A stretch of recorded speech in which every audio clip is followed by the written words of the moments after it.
So I want to talk a little bit about riding smarter rather than harder, like less is more.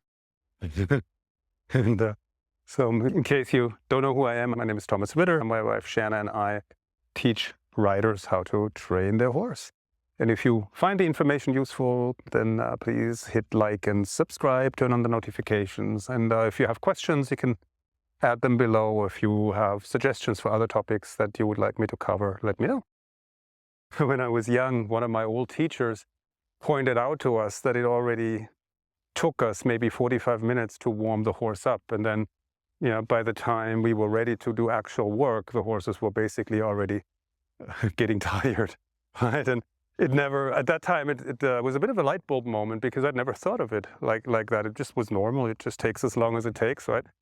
And it didn't occur to me that it could happen more quickly, right? And then later I realized that, for example, when the Spanish riding school does exhibitions, they only have a couple of minutes between horses, so they really have to warm their horses up very quickly for the next show number, right? There was a very different mindset from, where I was coming from, or what you see in competitions where people warm up for a very long time and sometimes even too long, right? So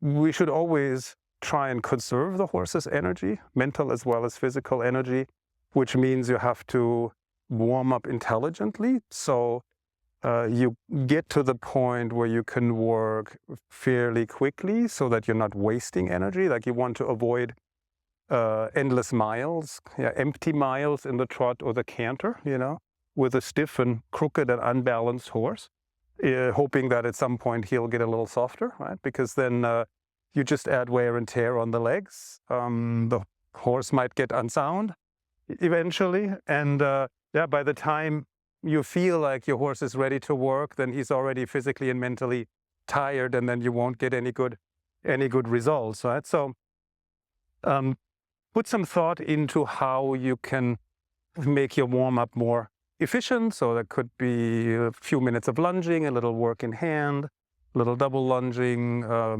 long reining, for example. And then, my goal is always to have a horse that's basically ready to work when I get on. So I always do a little bit of groundwork first. And then once you're in the saddle, the sooner you're able to get the horse in balance and functionally straight, the sooner he's ready to do the more advanced work, more advanced relative to his stage in training, right? And then, of course, if you have relatively green horses, they don't have a lot of strength and stamina, so you have to really budget your time, not ride too long. Also, they don't have the muscle strength to carry the weight of the rider very long, so you have to be strategic about how much time you spend in the saddle and what you do during that time in the saddle. So you're not making your horse tired, you're not making him sour, you're not making him muscle sore, So otherwise he might not want to come out and work the next day if everything hurts. Right? Be efficient so you don't have to spend that much time training in the saddle. So it's something to think about, and it's something to tinker with and to experiment with different setups and different structures of your training session. And each horse will need something a little bit different. So there's no cooking recipe that works for all horses. You have to find what works for your horse, and it will change as your horse gets older and advances and gets more trained. He will need different warm-up and different workout than in the first year of training. During the work session in the saddle, you can use exercises to train smarter.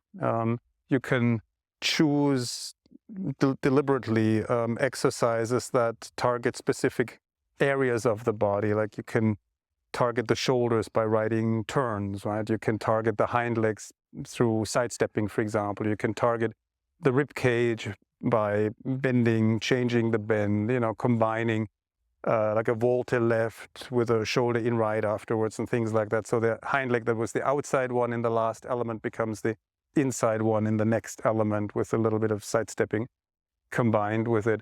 So that can access specific body parts and muscle groups very effectively, whereas if you're just sort of riding around on big circles or big ovals or whole school, you may never actually be able to reach these muscles, or it will take much longer, and then you have much more mileage, on the horse's legs and back than necessary.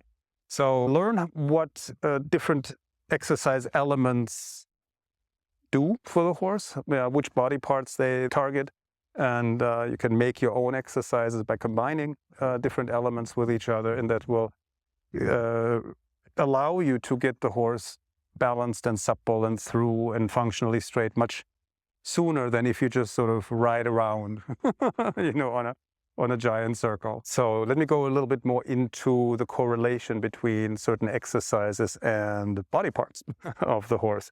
I already mentioned that you can supple and mobilize the shoulder area of the horse with shoulder turning exercises. So that can be corners, like if you ride squares, rectangle, diamonds, you ride a 90-degree corner, 90-degree turn every few strides, right? Turn on the haunches, passade, pirouette, of course, are the most extreme shoulder turning exercises, right? Voltes, figure eights, serpentines are super useful shoulder turning exercises. So they mobilize the shoulder laterally. They transfer the weight off of the outside shoulder and move it towards the inside hind, especially if you think of pirouettes. That would be an extreme case where a great percentage of the body weight gets shifted into the inside hind. The radius is a little bigger, like on a volte, then it's a little less dramatic, and on a 20-meter circle, that effect of transferring weight from the outside shoulder to the inside hind is even smaller. So you can adjust the turn radius and the degree to which you transfer weight to the training level of your horse. So with greener horses, you do easier exercises, larger circles, larger turns. With the FEI horse, you can do a lot more, which is nice because then you can target or customize the exercises specifically for your horse's conformation and body type, training level, and so on. Hindquarters you can supple and mobilize laterally through sidestepping exercises where the horse is bending against the direction of travel. So it's anything where the inside hind leg crosses a little bit. I mean, the easiest form of that would be enlarging on a circle where hips and shoulders move out and the inside hind steps a little in front of the outside hind leg. Then riding a circle, letting the croup yield to the outside would be one, or counter bending on a circle, letting the haunches yield a little to the inside would be, very, simple exercises, and that you can start riding them a little bit more like a leg yield, and then it can gradually develop into shoulder in and counter shoulder in. The more you can control the outside hind leg with your weight and with your outside leg, the more the leg yield turns into shoulder in or counter shoulder in. What else? Of course, the real shoulder in on straight lines, curved lines, the counter shoulder in would be good exercises for laterally suppling the hindquarters. Turn on the forehind in motion would be another one where the horse is bending against the direction of travel and the inside hind leg steps in front of the outside one. You can create a vertical suppleness in the hind legs through half halts, down transitions, rein back.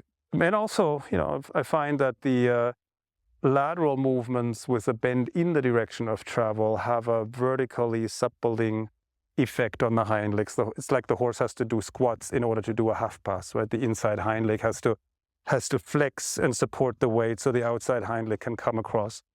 Pirouette renversée, it's like the counter movement to the turn on the forehind in motion, right? So it's the hind legs travel around the front legs, but the horse is looking where he's going. The pirouette renversée, very intense exercise, but super beneficial gymnastically.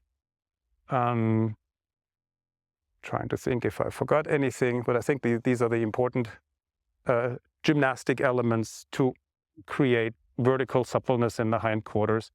To supple the spine, changes of direction, changes of bend are really good. And if you want to change the bend, it helps to initiate this or prepare it by shifting the weight first. Shift the weight to the old inside pair of legs, And then see if you can move the rib cage of the horse over the old inside hind, and that helps you create the new bend. And when you have the new bend, you could turn the shoulder in the new direction. Or if you're riding flying changes, you shift the weight, you change the bend, and then you give a little impulse for the pelvis of the horse to go in the other direction, and then they change if they're supple, if they're balanced and straight, right? If everything else falls into place, then they change leads by shifting the weight, changing the bend, and then giving this little impulse for the pelvis to go in the other direction. You can supple the poll with flexions, dismounted flexions, that you can do with one hand on the nose, one hand on the side of the neck, but you can also do it with a snaffle, you can do it with a cabeçon. There's different techniques, that different people use. You can essentially check the entire neck of the horse for lateral blockages, see if you can mobilize, see if you can move each joint of the neck, and then if you find a blockage, you can release that with lateral flexions. And so by riding a collection of these exercises, you can check the entire body of the horse, because all of these exercises have a diagnostic element. In other words, they show you whether the horse is supple or not in that body part, and they have a therapeutic aspect to them. So they will remove muscle blockages and tension from the area that you're mobilizing, that you're moving. And you'll find that each horse has problem areas. Some horses are locked up in the poll, some horses are stiff in the shoulders, some horses hold their breath and the rib cage is rigid and doesn't move. Some horses are very locked up in the hips. And so by riding specific targeted exercises, you can, on the one hand, diagnose your horse, find out where does he need help. And then on the other hand, you can mobilize him, supple him so that he can move in a healthier way, so the back can lift and swing, and the impact of the legs on the ground is soft and not hard, right? If the back is raised and the withers are lifted and so on, and the hind legs are supple, then all 4 feet hit the ground very quietly, almost noiselessly, and all the joints absorb the impact on the ground. Whereas if the back is locked and rigid, if the hind legs are stiff and rigid, then the horse pounds the footing, and every step leaves a little wear and tear on the various joints of the front legs and hind legs.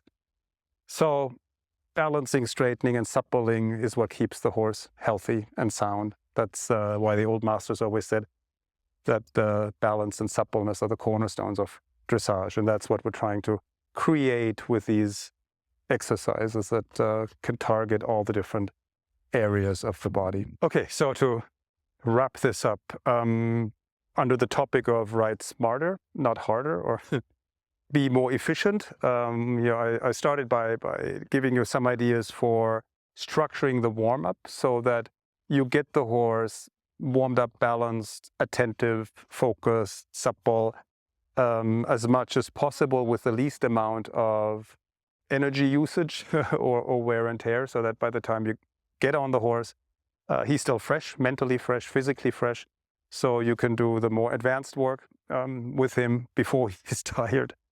And for the work session under saddle itself, I gave you ideas for how you can, on the one hand, test all the different areas of the horse's body, the poll, the neck, the shoulders, the rib cage, the hindquarters, with specific targeted exercises, and how you can then use these exercises also to remove stiffness, tension, muscle blockages that you encounter. Every horse has some muscle blockage and tension somewhere, they're all living beings. And depending on conformation and training history and so on, there's always something. Just like we're not perfect, they're not perfect. Together we're not perfect, but so we have to try and help the horse basically to become the best version of himself and the healthiest version of himself. And we do that by helping him balance himself, especially under the weight of the rider, so there's the least amount of wear and tear, and by suppling the muscle so the movement energy can flow through the entire body without getting blocked, but also without leaking out, through false bends or similar things. So if you found some useful information here, please like and subscribe, and you're welcome to comment, and we can have a conversation in the comment section below. I'll see you soon.